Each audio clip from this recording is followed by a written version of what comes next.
Okay, good evening. The lesson for the night coming from the book of Esther. The topic of the lesson, Esther goes before the king. The golden test, I also and my maidens will fast likewise, and so will I go in unto the king, which is not according to the law, and if I perish, I perish. Esther 4:16.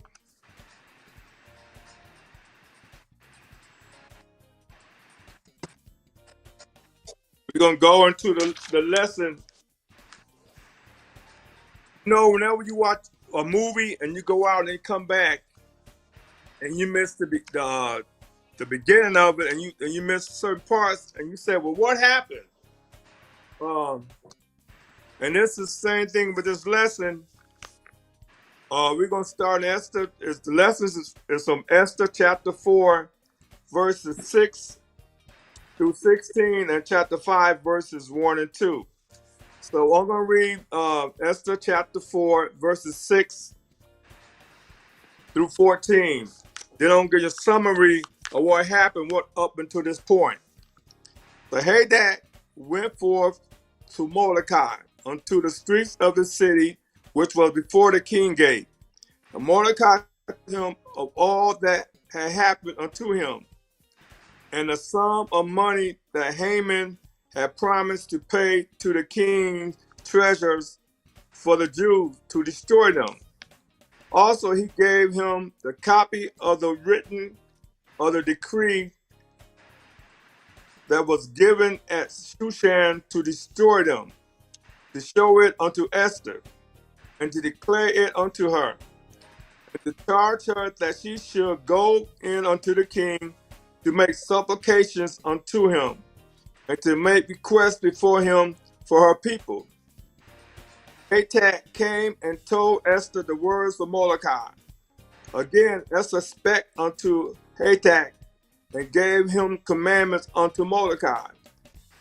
All the king's servants and the people of the king's province do know that whosoever, whether man or woman, shall come unto the king into the inner court, who is not called, there is one law of his to put him to death, except such to whom the king shall hold out the golden scepter, and to make life, and that he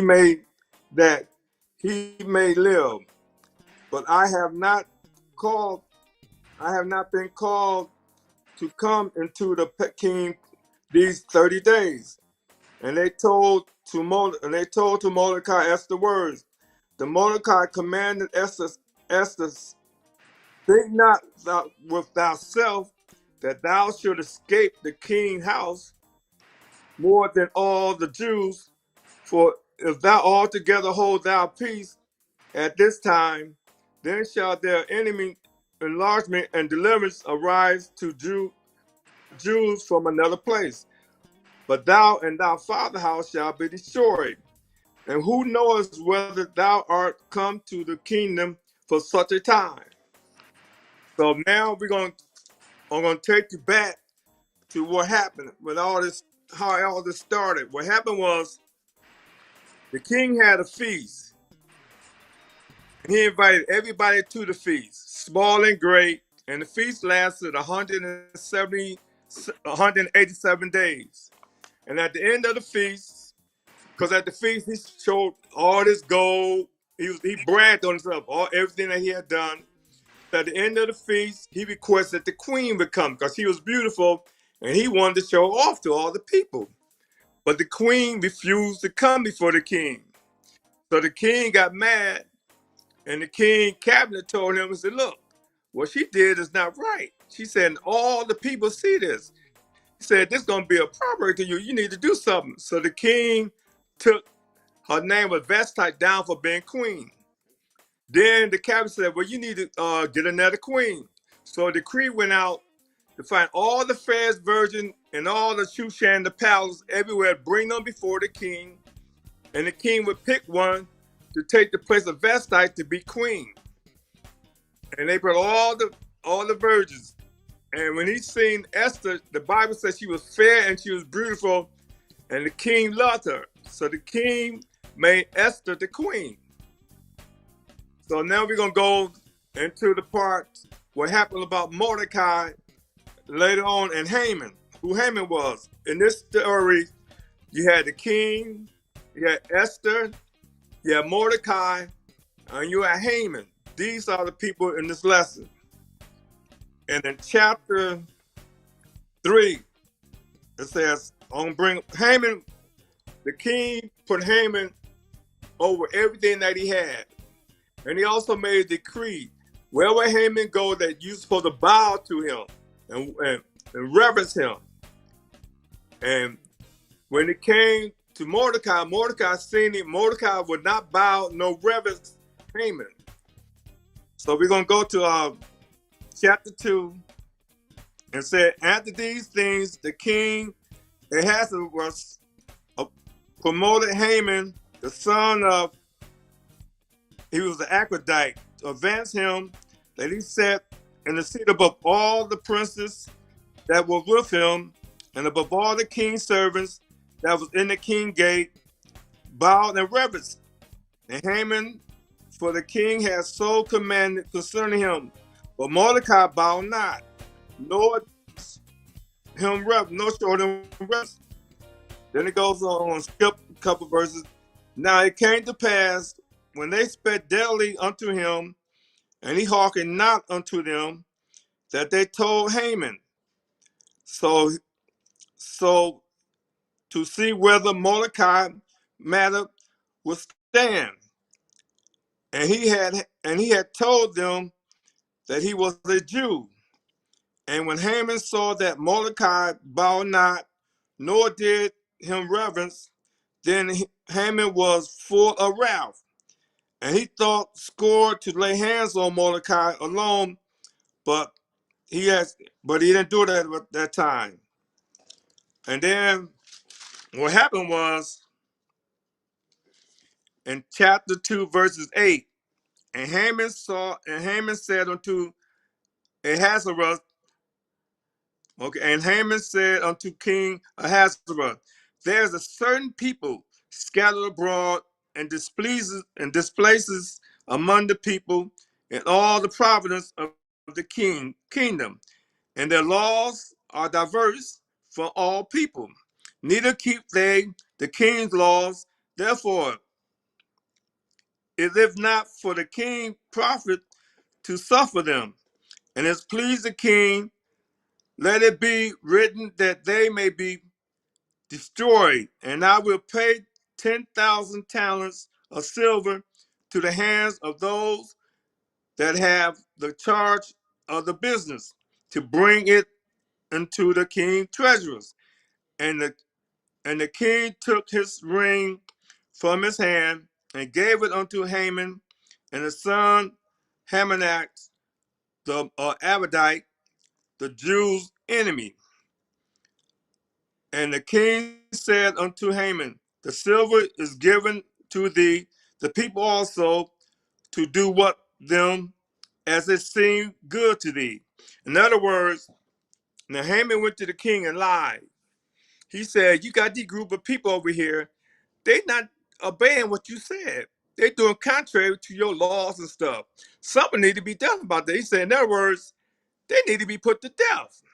He said, I'll tell you what, I'll do it and I'll pay you. If you give me the decree, I'll pay you to do this. So it pleased the king. So the king said, do as you say. So the decree went out, and the letters went out to all the 127 provinces that at a certain time, all the Jews, small and great, children, women, men, all would be destroyed at a certain date, at a certain time. And that's where the part of the lesson came in. When Mordecai heard about it, he told Esther. He said, now, God probably put you here just for, in verses 14, it says, who knows whether thou art come to the kingdom for such a time as this? In other words, God put you here for this purpose, to save us. So what Esther said, she said, it's been 30 days, I can't go before the king. And it's a law that no one is allowed to go before the king. And if someone go before the king within that 30 days, they would be put to death, except the king point his scepter out to them and he bid them to come forth. If not, they would be put to death. So she said, well, that's what the golden testament said, if I perish, I perish. So what she did, she said, I'm going to fast. She told her handmaids to fast. She told all the Jews, they all went on a 3-day fast. And she said, I'm going to go before the king. And you know, when you come on one accord, the Bible said, when there's 2 or 3 together, God said, I'll be in the midst. And if you had the mind to do something, God would answer your prayer. They all was on one accord, and they all had one mind and one purpose. They fasted for 3 days. They didn't eat or drink. They fasted and they prayed before God, asking God to deliver them. And then Esther went before the king, and the king granted her her wish. And when she went before the king, he asked, what do you want? He said, I give you half of my kingdom. And she said, I want to have a banquet for you and Haman. And so what happened was later on, the king had a nightmare. And he woke up and he asked the chamberlain to come in to read him the chronicles of the laws. And it read that Mordecai had saved the king's life. There was 2 guards at the gate that was plotting to kill the king. And Mordecai overheard it. And when they told Esther, and Esther told the king, and they found out about it, and the 2 were put to death. So Mordecai saved the king's life. So the king said to the chamberlain, well, what was done for this person? And he said, nothing. So at that time, Haman came into the gate, courtyard, and he asked Haman, what should I do for a person that done such a thing? And Haman thought he was talking about himself. He said, well, put him on your robe, put him on a gold ring, put him on your crown, and let him ride on the king's horse through the town, and let all the people see him. So when after he said that, the king said, well, go and get Mordecai and do this. And Haman was mad when he found out it was Mordecai and Haman had to take Mordecai around throughout the city and the town with the robe, with the king crown on, and let the people see him and had to worship him. So later on, Haman came back and Haman made a plot. He said, I'm going to kill Mordecai. So he had a scaffold built to hang him. And he went back and told his wife and his friends, and they said, you build a scaffold where you can hang Mordecai tomorrow or the next day. You can hang him. So they built a scaffold. So what happened was when the lesson comes in, well, Mordecai told Esther to go before the king. And when she went before the king and we had the banquet, she asked the king, said, what do you want? He says, me and my people are here. And in other words, false things is said about us to put us to death. But something that we didn't do. And she said, if we was brought here, we was bound people, it would be a different story, but we are free. And what this person is saying is not true. So the king got wroth. And the king said, well, who said this and who did this? And she said it was Haman. And then one of the men said, well, Haman had built a scaffold to hang Mordecai. So they would take Haman out and hang him. And they took Haman out and they hung him. Okay, and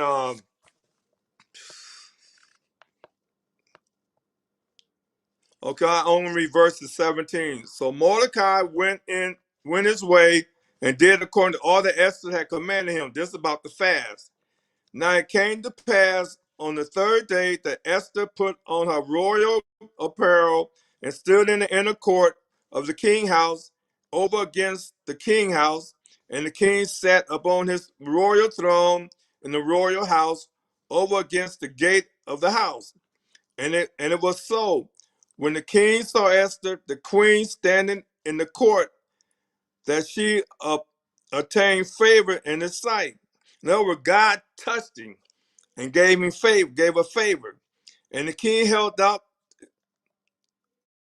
to Esther the golden scepter that was in his hand. So Esther drew nigh and touched the top of the scepter. In other words, the king granted her wish, let her come. And she told the king about Naaman, and Naaman was put to death. So God delivered the Jews that day in Shushan the palace and all the prominence. And one thing about the book of Esther is different than all the other books. This is the only book in the Bible where it's not mentioned, the word God is not mentioned nowhere in the Bible. From the first chapter to the last chapter, there's nowhere was mentioned of God in the Bible. All the other books of the Bible, you have God is mentioned in there. This is the only book that doesn't mention God in the Bible. But you see how God delivered his people. They showed you, even though God was not mentioned in the Bible, it showed the acts that God did, how God delivered his people from their enemies. And God would do the same thing for us. If we all on one accord, on one mind, God said, if you will hold your peace, I will fight for you. Is to stand still and see the salvation of God. God will fight for us. We don't have to do anything. All we got to do is hold our peace and stand still. And God will fight our battles. We don't have to fight our battles. God will fight them for us. Just like the children of Israel when they parted the Red Sea and Pharaoh and them went across and was drowned. Just like when Joshua took the people to Jericho and they marched around Jericho and the wall fell and